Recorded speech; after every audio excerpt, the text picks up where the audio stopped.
Welcome, everybody, to the Bush and Me show. Week 17, there's only 2 weeks left, big dog. Where did the season go? I'll tell you what, though. Interesting thing I looked up and found. For being week 17, there's a lot of teams still fighting to get in the playoffs. A lot of teams still alive.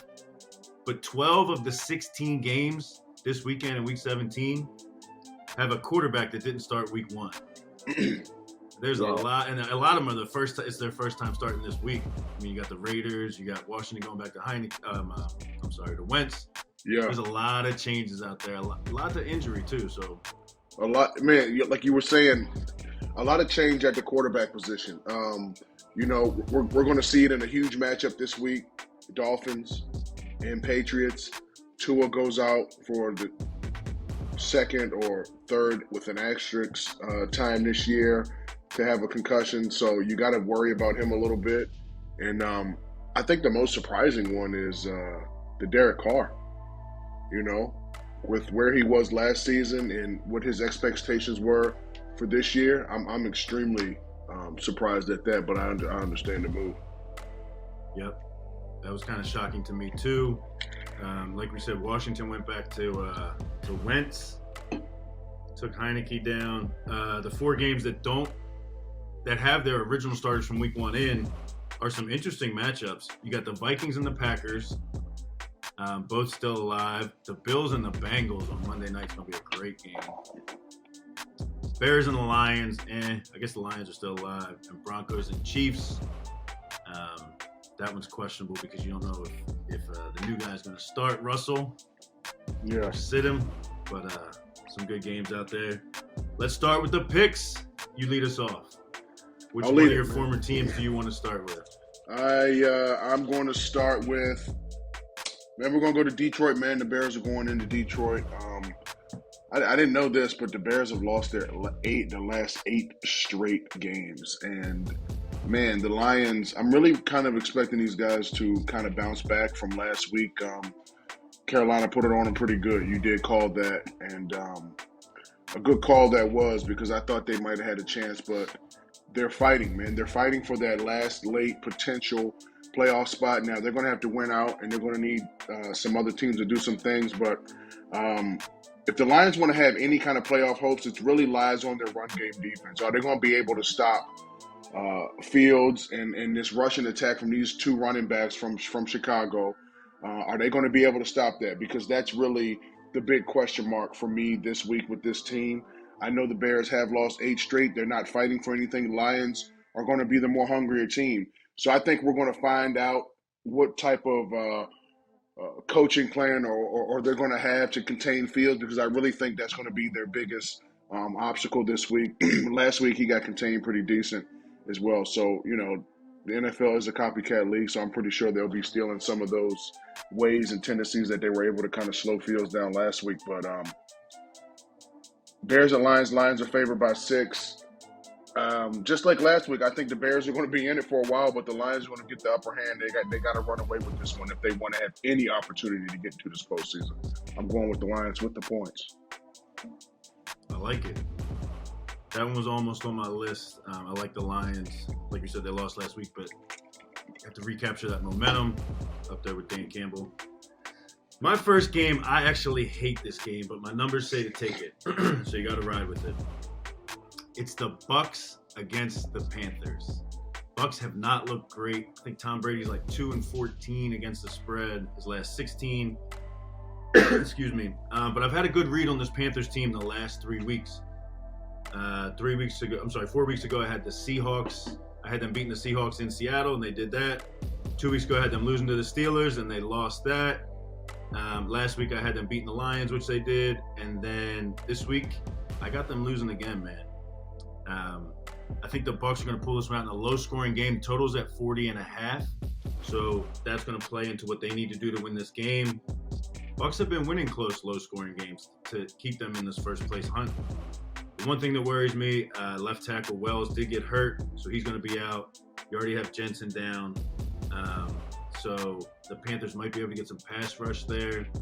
But I look for Brady and the Bucs to pull this off. They're laying 3 at home. This is for them to keep the momentum to win that division, get into the playoffs. what better opportunity, Tom? It's right in front of you. Go get it. Win the game. Yeah, Tom's last 2 games have really bothered me. One, because 3.5 quarters, the Bucks don't look anywhere near the form that they were in the past, and then boom, you give this guy a little bit of light, and he finds a way to win the game. That's just who he is, and that just speaks to what the type of player he is. I honestly, they are a little bit banged up, so I hope the Carolina Panthers get after him. I hope the Bucks go down this week, and I hope the Saints take their happy asses into Philly. This is a tall task. Is this a transition? This is a transition. It was kind of smooth too. It was actually kind of smooth. Because the NFC South is really a little bit of a dumpster fire right now. But at the end of the day, there's 2 to 3 teams that are still fighting for an opportunity to go and win this division. Listen, my big question mark in Philly is going to be their quarterback situation. Gardner Minshew looked solid last week. He potentially, probably most likely going to get this start this week in Philly. He's going to have energy. That crowd's going to be behind him. That's what I'm worried for. That's what I'm worried about for these Saints a little bit. The Saints did a really good job of utilizing AK and Taysom Hill last week. And to be honest with you, that was their keys to victory. That was their keys to victory last week. The Saints have won 5 games this year when they ran for over 125 yards or more. So let's dial it up, AK, Taysom. Do a little bit of that wildcat that we did last week, because the offense didn't even put up 100 yards in the air. Now, I understand it was Cleveland, it was cold, it was windy, so that probably had a lot to do with it. But the pass game on the offensive side for the Saints didn't really do much last week. Marshawn Lattimore should be back this week. He did practice last week. Hopefully they get this guy out there. He's going to be extremely needed versus this Philly passing attack. The Saints defense have played pretty solid all year. What concerns me is, again, if Lattimore can come back, that run defense has been struggling. They've been able to get after the passer. They've been solid on the back end, but that run defense has been a concern. So I'm hoping Jalen Hurts doesn't play for that reason. The Eagles are getting 6. I don't know if they're going to win the game as far as the Saints, but I'm going to take the Saints in the points this week. I do believe the Eagles are fighting for a lot here, and they could get this W, but I like the Saints to make this competitive. Of course you do. No, I think that'll be a good hard-fought game. It's not. Of course I do, because I didn't gotta take them throw that in there every week. Yeah, you have to. And I went against them last week and they won, so I probably should go against them this week so they can win again. But hey, here we are. Utilize the run game. There you go. I am going to a rivalry game for my next pick. It's up in a cold city. You've played in the likes of Lambeau Field before. Green Bay and Minnesota. Got a little revenge game from week 1. I was on the Vikings that week.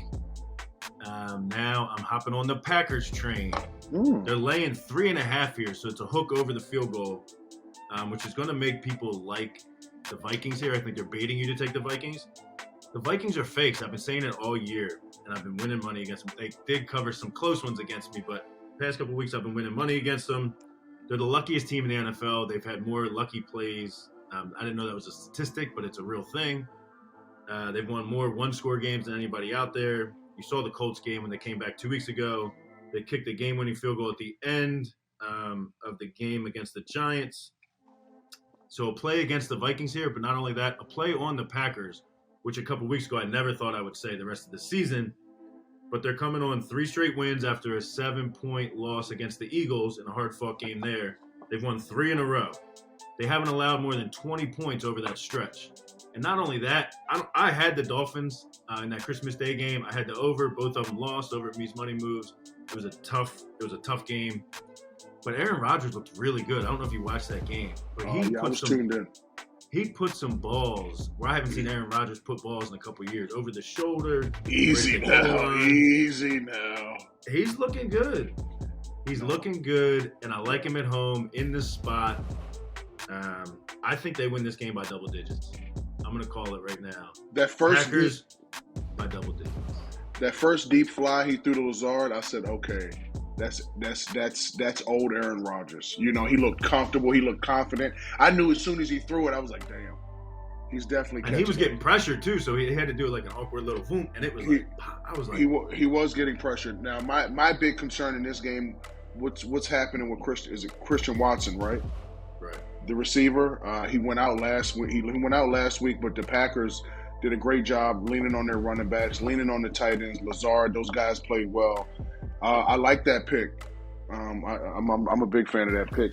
Going into my lock of the week, well, since you already said week 1 rematches, the Dolphins are going in to New England this week. Again, we've already talked about Tua. Really kind of worried about his safety moving forward. 2/3 concussions for the year. That's never a good look for the for your signal caller. Your guy under center. Speaking on the Dolphins, they have lost 4 straight to 4 pretty good, solid teams. You know, going back to the Packers game, you didn't really know what the Packers were. They definitely picked it up towards the end of the season, November, December. You can see that leadership really coming out of Aaron Rodgers. He's playing a lot better ball. But both of these teams, in my opinion, are in desperation mode. You know, the Pats, just like the Dolphins has lost 4. The Pats have lost 2 exciting games back to back. I really think that the Pats' solid defense in this one, especially their pass defense, Miami has definitely have to come out. They have to utilize their run game throughout the whole game. You look at Miami Dolphins and look what they did on the ground to the Packers in the first quarter, part of the second quarter, and the second half is like they totally abandoned the run.